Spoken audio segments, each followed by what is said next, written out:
आज BSc part first के छात्रों के लिए इलेक्ट्रोमैग्नेटिज्म जो पेपर है विद्युत चुम्बकीय पेपर नंबर 3 उसका सेकंड चैप्टर हम स्टार्ट करने जा रहे हैं इलेक्ट्रोस्टैटिक्स। जैसा कि नाम से आपको पता है स्थिर वैद्युतिकी, इलेक्ट्रो ग्रीक वर्ड होता है, उसी से इलेक्ट्रॉन बना था, इलेक्ट्रो का आवेश, और नेगेटिव है उसका एन ले लिया। तो अगर इलेक्ट्रोस्टैटिक्स का संधि विच्छेद करें तो इलेक्ट्रोस्टैटिक्स होता है। तो इलेक्ट्रो आवेश एन लगा दिया, इलेक्ट्रॉन हो गया नेगेटिव आवेश, और स्टैटिक का मतलब स्थिर। जब कोई आवेश स्थिर अवस्था में हो उसकी फिजिक्स हम किस में पढ़ते हैं? स्थिर वैद्युतिकी के अंदर अध्ययन करेंगे।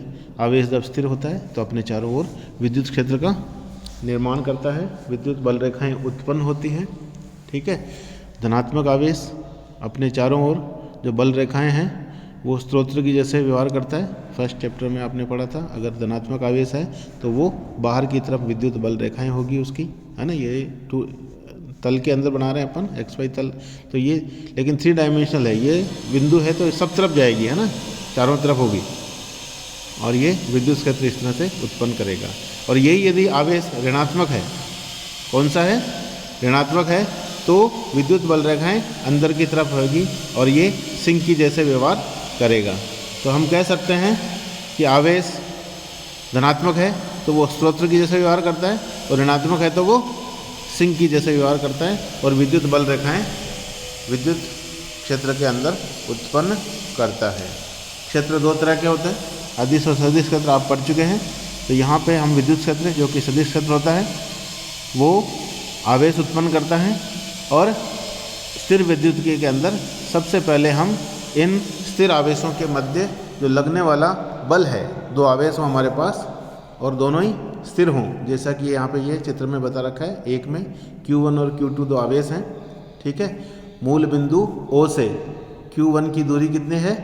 R1 ये दिखा रखी है। इसी तरह से Q2 आवेश की दूरी विस्थापन सदिश R2 से दिखा रखी है। तो Q1 Q2 के मध्य जो दूरी है वो R2 माइनस R1 है। तो इन Q1 और Q2 के मध्य लगने वाला जो बल है ये आकर्षण बल भी हो सकता है और प्रतिकर्षण बल भी हो सकता है। ये किसने बताया? कुलाम ने बताया। और कुलाम ने कहा कि 2 आवेश यदि स्थिर हों, उनके मध्य दूरी नहीं बदले, तो उनके मध्य में जो लगने वाला बल है वो अगर दोनों आवेश समान है तो कौन सा होगा? प्रतिकर्षण बल होगा। और यदि दोनों विपरीत प्रकृति के हैं तो वो आकर्षण बल होगा। यानी एक धनात्मक और एक ऋणात्मक है तो वो आकर्षण बल का प्रतीक होगा। और यदि दोनों ही धनात्मक है या दोनों ही ऋणात्मक है तो उनके मध्य लगने वाला बल प्रतिकर्षण बल होगा। ठीक है, और उसका जो परिमाण है वो यदि कैपिटल F हो तो उसने कहा कि वो उन दोनों आवेशों के गुणनफल के समानुपाती होगा, ए प्रोपोर्शनल Q1 Q2, तथा उनके मध्य जो दूरी है R2 माइनस R1 उसके परिमाण के वर्ग के भी व्युत्क्रमानुपाती होगा। ठीक है, और वर्ग के व्युत्क्रमानुपाती। R2 माइनस R1 परिमाण को आप इस तरह से लिखेंगे, और यहाँ पे आप देख रहे हैं ये घात 2 आ रहा है, इन्वर्स में है, इन्वर्सली प्रोपोर्शनल होता है उसके स्क्वायर के। तो ये कुलाम ने अपना कथन कहा था, इसको मैं यहाँ पे लिखा हुआ है, पढ़ के बताता हूँ आपको। एग्जाम में 1.5 नंबर का क्वेश्चन भी आता है केवल कथन लिखने के लिए, तो आपको ये पूरा लिखना है।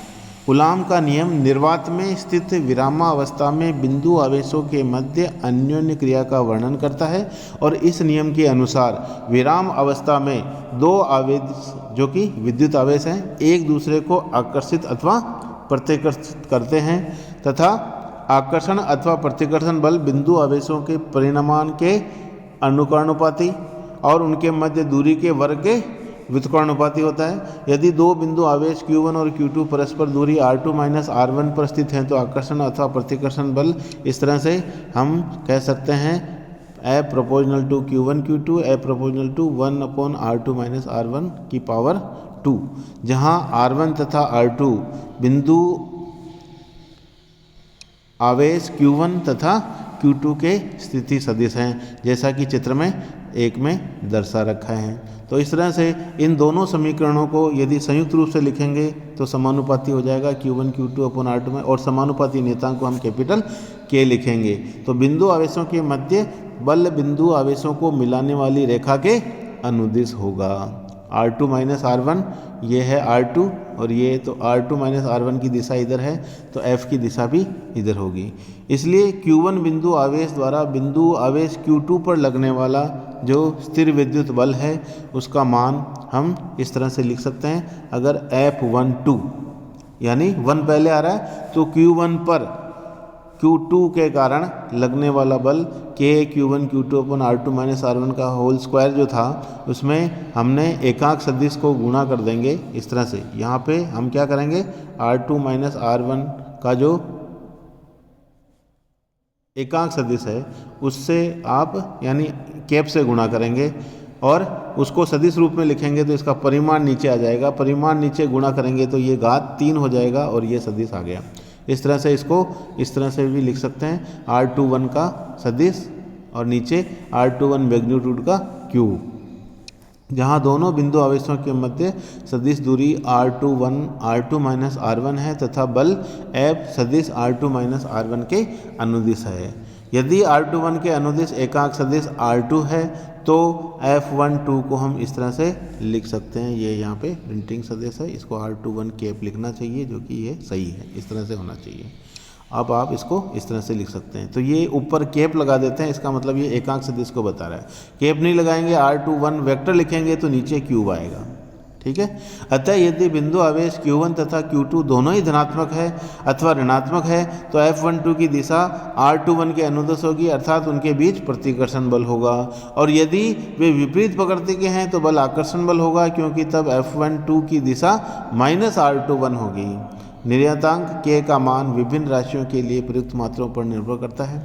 F तथा R के लिए MKS पद्धति में मात्रक न्यूटन तथा मीटर आवेश के लिए प्रयोगात्मक मात्रक हम आयोग कूलाम से लिखते हैं। प्रयुक्त किए जाए तो K का मान पहले भी आपने स्कूल लेवल पर भी पढ़ा होगा, 9 × 10⁹ MKS यूनिट में होता है। F तथा R के मान CGS पद्धति में Q का मान ESU है ना, इलेक्ट्रोस्टैटिक यूनिट में लेने पर K का मान 1 आएगा। ठीक है। जिस तरह से CGS होता है उसमें हम देखते हैं सेंटीमीटर होता है लंबाई का, MKS में मीटर होता है। उसी तरह से यहाँ पे MKS में कूलाम और इसमें विद्युत मात्रक ESU लेते हैं। तो K = 1 हो गया।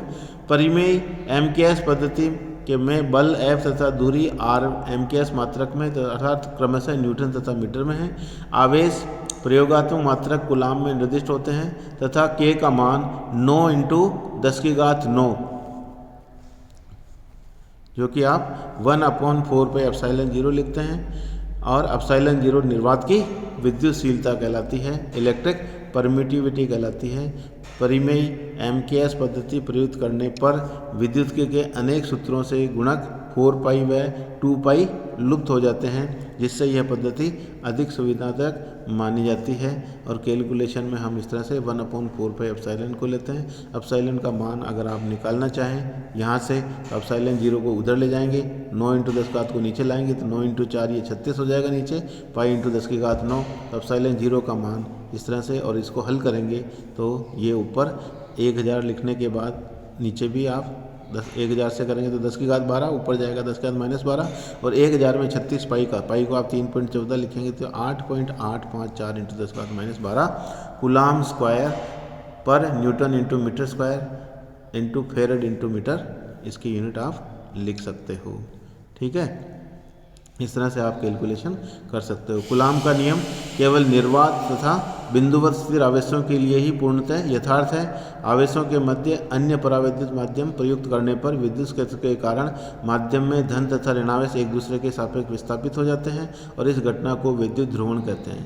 इन विस्थापित आवेशों द्वारा उत्पन्न विद्युत क्षेत्र दिए हुए आवेश के मध्य क्षेत्र को परिवर्तित कर देता है। अतः अन्योन्य क्रिया के वर्णन के लिए इन आवेशों के साथ माध्यम में स्थित आवेशों के क्षेत्र को भी सम्मिलित करना आवश्यक होता है।